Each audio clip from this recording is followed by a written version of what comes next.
My name is Rachel, or Ray for short, and this is my story of how Jesus entered my heart and how my faith has grown. Well, let's start at the beginning, shall we? September 28th, 2005. That's when this girl was brought into this world. There were a few issues, though. She was born at 28 weeks gestation rather than a full term of 40 weeks, which is 3 months early. She weighed 1 pound 4 ounces and was 11 inches tall. Yep, the size of a Coke can. Oh, and there was one other thing. She was not breathing. I was not breathing. Based off of what my mother has told me, the doctor said I was most likely not going to live, and if I did, then I would be disabled. Then, there I was 8 years later proving them wrong, swinging on bars and flipping on balance beams, but I'll get back to that later. Again, from what my mother has said, this is how the story goes. When I was around 4 years old, I pointed out a picture of Jesus to my mom and said, "Look, Mommy, that's the guy I saw in your belly." I think that proves that I was destined to be a Christian from day one.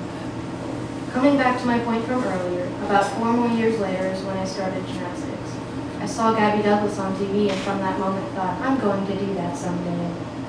I know, I was an ambitious 8-year-old, but almost immediately God gave me the ability to do what I had set my mind to. Supportive parents who sacrificed everything, so the little girl could accomplish their dreams. The determination, work ethic, and talent that was required for such a sport as that. Most importantly, the love and passion for it. And those are the 2 things in my life that have stayed consistent no matter what I'm doing. The Lord shows me how to approach every situation with love. Fast forward a little more to when I was 16, and this girl qualified for the Level 9 Eastern Nationals. Again, I would say I definitely proved those doctors wrong. But I was not the only one who God worked through. Jesus also showed me his love and power working through everyone in my life. On September 3rd, 2021, my dad had a stroke. I think I prayed the most desperately I had ever prayed in my life, and it definitely showed. In the days after, God then clearly made it very apparent that he was with my dad and the rest of my family. For those of you that maybe don't know, many stroke victims struggle to walk, talk, and do everyday things, and some may never even walk again. Well, my dad came home from the hospital just 3 days later, pretty much the same. A little bit of amnesia and confusion here and there, although confusion is pretty normal for him. But I'll say this again, God healed him in 3 days. Let me ask you this. Do you really think it's a coincidence that God healed him in 3 days when Jesus rose from the grave after that same amount of time? I don't think so. Also, not to mention the love and support that my family received even after they knew he was okay. A lot of my teammates' parents and other family pitched in on a meal train that was started for us. God not only showed his love for me and my family, but also the love and support system we have in community, in people, in every one of you. You have a little bit of love, a little bit of heart, a tiny piece of your soul that you can give to everyone. I mean, Jesus gave his life on the cross, I think. No, correction. I know the least we can do is spread love. Now, I know this is technically supposed to be about me and my journey of faith, but I can't tell that story without the proper characters. There have been some very special friends that have entered my life, and these are the most godly friendships I have ever had, and I'm so grateful. I have watched all of their faith grow, and the amount of spiritual change I have witnessed is indescribable.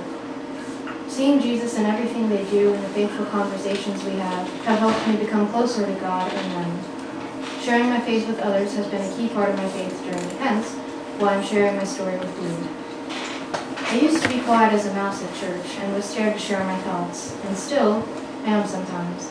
But now in Sunday school or youth group or even confirmation class, at least before, you can't get me to shut up if I start talking.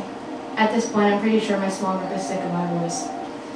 Last year, I attended Resurrection for the first time, which is a youth conference. That was the first time I ever truly worshiped. I felt the Holy Spirit flowing through me, and the words that the speakers were saying were too specifically geared to my internal struggles for me to believe that it was anything else besides the Lord. He was clearly speaking to me. He was there. And that's what hit me the most, that I was not alone. Now, I knew that. Many people in my life have assured me of that before, reassured me multiple times. As I like to describe it, it was of my knowledge and in my brain, but I hadn't felt it in my heart. I just needed to hear it from God, and that was the first time I did.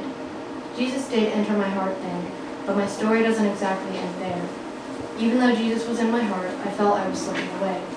I couldn't feel him anymore like I did at Resurrection, and I felt more and more distant from him. I lost my hope and faith. It felt like he was saving me from falling off a cliff, and then he just decided to let go. So I thought, what if I let go? I always say faith isn't faith if it's not tested. I asked why a million times. I wondered, how am I supposed to trust your timing? I can't carry this weight for much longer. And I screamed, where are you? How could you? Because I thought that he had dropped me. I've realized that sometimes we have to stop for him to move. So whenever I was about to let go, I remembered the beginning. He created me and I have purpose. He saved me. He died for me. And not just for me, but for all of us. So I screamed, how could you? But I asked myself, how could I? Why would I? I'm a miracle, or an angel, or a saint, whatever word you want to use. I'm mostly kidding, but I am meant to be on this earth. I know I'm not meant to let go, and if you know me, you know I never give up. Little did I know, at least at that time, God never let go and never would. I just had to reach my hand out a little more to reach his, and he did that because he knew I could do it. I mean, it makes sense for my 4'10" self to have to reach a little further than most. But he knew I would make the right choice. I was hanging on the edge of a cliff, but just when I was about to let go, Jesus reached his hand out for me to grab, and he helped me up because I decided to reach back. Sometimes God surprises you, and with that can come tests. If God tests you, don't be discouraged. If he throws a test your way, it's because he knows you'll get through it. Luke 1:37, for with God nothing shall be impossible. That doesn't mean things won't be hard, it doesn't mean it won't be complicated, and it definitely doesn't mean that it won't be painful, but that you will never be alone. Also, I think it's important to mention that Jesus reached his hand out on March 31st. I remember telling my friends, I don't know how to describe how I feel other than just dead. I don't know about you, but I don't think it's a coincidence that the day I finally felt alive again was Easter of this year. The day Jesus rose from the dead, I was revived for going on solid ground again.